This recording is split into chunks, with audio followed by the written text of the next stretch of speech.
할렐루야, 수요 묵상입니다. 오늘 본문 말씀은 제가 전에 새벽 예배 때 한번 나누었던 적이 있었는데요. 고난주간을 맞이하여서 조금 더 깊이 묵상해 보려고 합니다. 오늘 본문에 등장하는 한 여인의 이야기는 사복음서 모두 등장합니다. 그 시절 말도 많고 탈도 많았던 이 여인의 스토리는 오늘날에도 동일하게 신학자들 사이에서 의견이 분분합니다. 이 여인이 사복음서 모두에 등장하는 동일 인물인지 아닌지에 대해서부터 시작하여 이 여인의 정체와 또 가족 관계 등 조금씩 다른 견해들이 있습니다. 하지만 이 여인이 예수님께 향유 옥합을 깨트렸다는 것과 그리고 그것이 그 여인이 가지고 있던 최고의 것을 아낌없이 부어드렸다고 하는 것만큼은 일치합니다. 특별히 누가가 기록한 이 여인의 스토리가 제게 조금 특별하게 다가오는 것은 이 여인은 죄인의 신분이지만 담대하고 꿋꿋하게 예수님 앞에 나아가 향유 옥합을 깨트려 예수님의 발에 붓고 눈물로 그 발을 적시어 머리털로 닦아드리고 죄 많고 허물 많은 제 자신과 예수님과의 관계를 돌아보게 하기 때문인 것 같습니다. 본문 말씀의 배경은 바리새인이라고 하는 시몬의 집입니다. 어쩌면 형식적이고 차갑기까지 하는 그 공간 속에서 시작되는데요.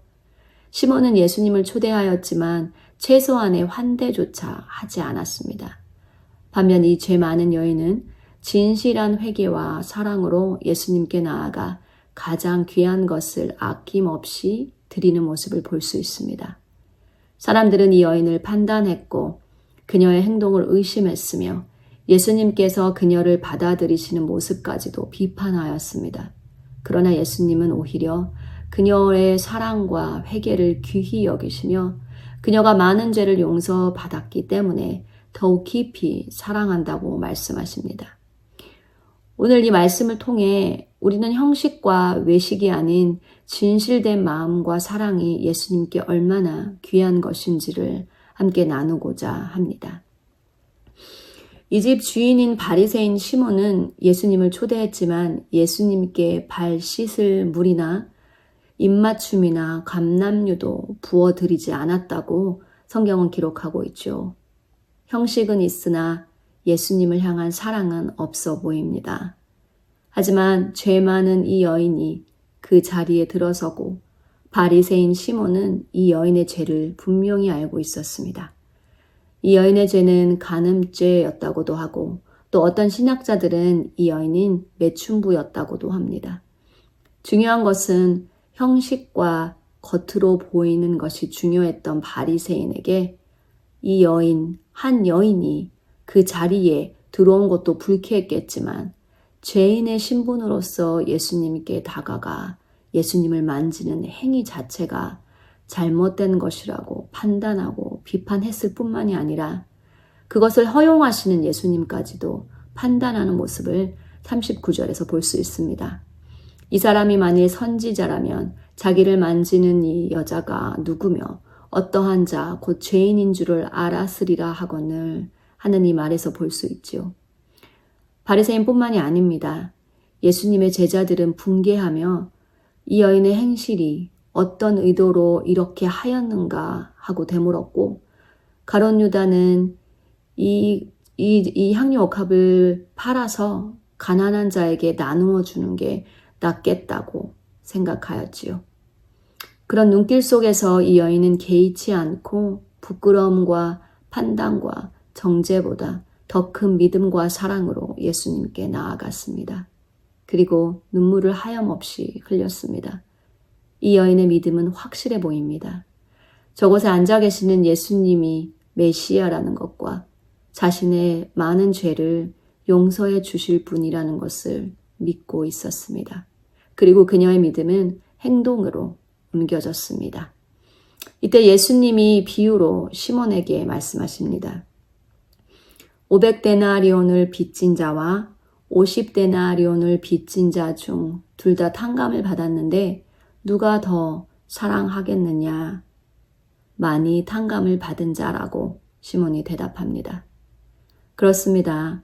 자신이 얼마나 큰 죄인인 줄을 알았기에 자신의 전보일지도 모르는 순전한 나드, 향유 옥합을 깨트려 예수님께 부어 눈물과 또 향유의 향기가 섞여 그분의 몸을 닦아드린 것입니다. 예수님께서 말씀하십니다. 그의 많은 죄가 사하여 줬도다. 이는 그의 사랑함이 많음이라. 사함을 받은 일이 적은 자는 적게 사랑하느니라. 사랑하는 남부교회 성도님들, 우리는 지금 고난 주간을 보내고 있습니다. 예수님이 십자가에 달려 돌아가시기 며칠 전쯤 되겠지요. 이 향유 옥합을 부은 이 여인의 스토리도 예수님께서 돌아가시기 며칠 전이었습니다. 마태복음의 기록을 보면 예수님께서 이 여인의 행동에 대해 나의 장례를 준비하기 위해 부은 것이다 라고 말씀하셨죠. 우리는 며칠 뒤면 성금요일을 보내게 됩니다.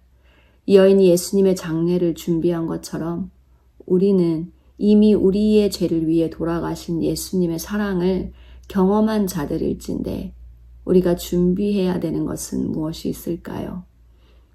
사순절을 시작으로 이모저모로 우리는 절제와 금욕과 또 각기 다른 방법으로 고난의 예수님을 기억하고 기념하고 있습니다.